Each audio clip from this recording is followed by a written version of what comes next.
Welcome to my channel, The Hustlers TV. Sa mga baguhan pa lang po sa aking channel at hindi pa po nakakapag-subscribe, please subscribe. At pakihit na rin po ang notification bell para ma-notify kayo at updated po kayo sa latest video na aking ina-upload. Ang video ko pong ito ay tungkol sa siwang ng kisame ng ating bahay, paano ba ito matataktuban, at paano ito gaganda pag ito ay pinintahan. Panoorin niyo po ang video kong ito at kung ito po ay inyong magugustuhan, please like and share at welcome po kayo na mag-comment. Yung mga malalaking siwang po, ayan, hindi po basta-basta makukuha ng masilya ko yan eh. Babaksak ang masilya dyan kahit yung body filler na masilya, yung mga polytop o yung glassorite. Ayan o.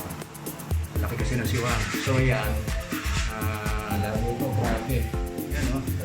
Nawawa yung mga nagpapagawa eh. Ano kay turahan o. So ayan, yan, katulad yan, hindi ba lang pinantay. So ayan, gagawa natin ng paraan yan. Kami mga pintor ang gumagawa ng paraan dyan. So ito, gagamitan natin siya ng gasa tape kung tawagin. Ako kasi pag ako nagpakarpintero, ayokong pahirapan ng pintor eh. Pati hindi, nakakahiya.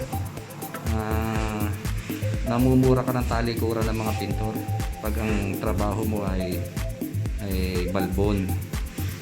So hindi naman pang hahamak yan, pero sa totoo lang, hanggat maaari, ayusin natin ang pagtatrabaho. So ayan, gagamitan pa natin ng ano yan. Ito, body filler, glassorite, ayan. Ito ginagamit ko sa pagmamasilya ng kotse. So meron pang hinahalo dyan. Ayan, bukod dyan, ginagamitan ito, partner. Ito, glassorite, maganda to. Tagal ko na kasama sa pagpipilta ng kotse ito. Ayan, glassorite. So, ayan. I-apply muna, lalagyan muna natin itong gasa tape ng mga malalaki.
Ang pagkakagawa niyan, kahit hindi na natin lagyan ng gasa tape yan eh.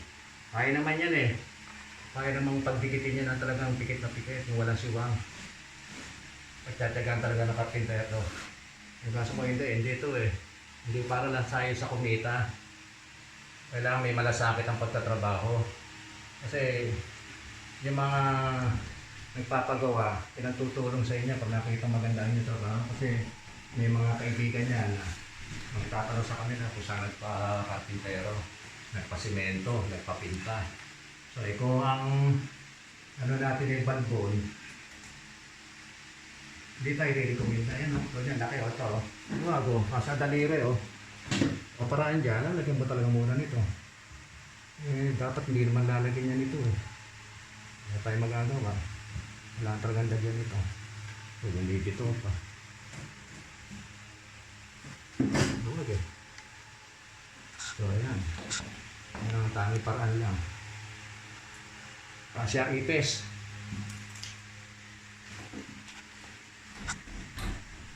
So kawawa kasi yung mga nagpapagawa eh. Gustong gumanda ka din ng bahay pero sinasalaula naman ng mga karpintero. May mga karpintero kasi ako nakakasama. Ang gagaling eh. Linis magtrabaho kasi nga. Pag kami nagagawa, nagkakantsawan kami. Kaya pinagbubuti namin.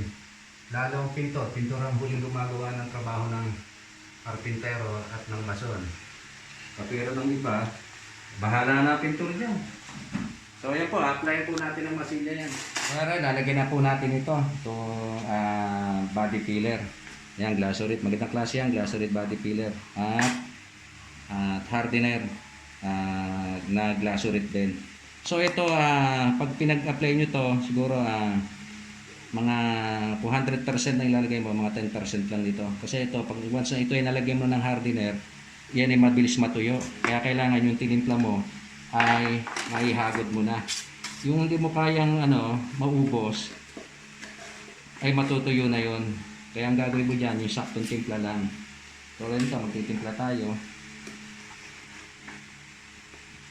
So ayan, kung ang lalagyan mo lang yung konti lang ang timplahin mo kasi madali matuyo.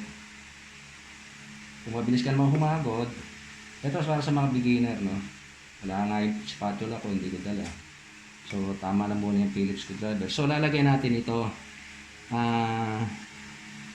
Yan po ay konti lang, no? Ayun, no? Yan, okay na po yan. Tapos hahaluin nyo na. Okay, hahaluin nyo na. Ayan. Pag yun ay nagkulay pink na at pantay na, nawala na yung para mga rainbow na yan o yung liquid na yan, pwede nyo na i-apply yan. Madali humatuyo to, kaya pag ito ay i-apply nyo, dapat mabilis kayo. So sa mga baguhan pa lang, ngayon pa lang makakaranas magmasilya ng gamit ay body filler, advice ko sa inyo, huwag kayong magtimpla ng marami. Sububok muna kayo sa konti, then saka nyo ihagod. So ihagod na ho natin.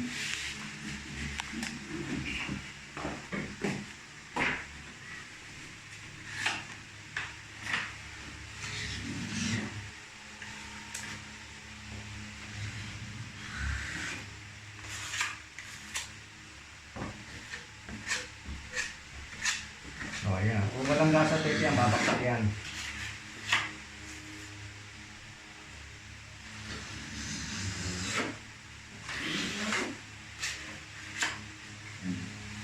Alam nyo to, itong body filler na to, masakit sa sikmura, matapang ang amoy. Kaya ang advice ko, kung may mga mask kayo, hindi lang face mask, yung ginagamit ng mga pintor talaga.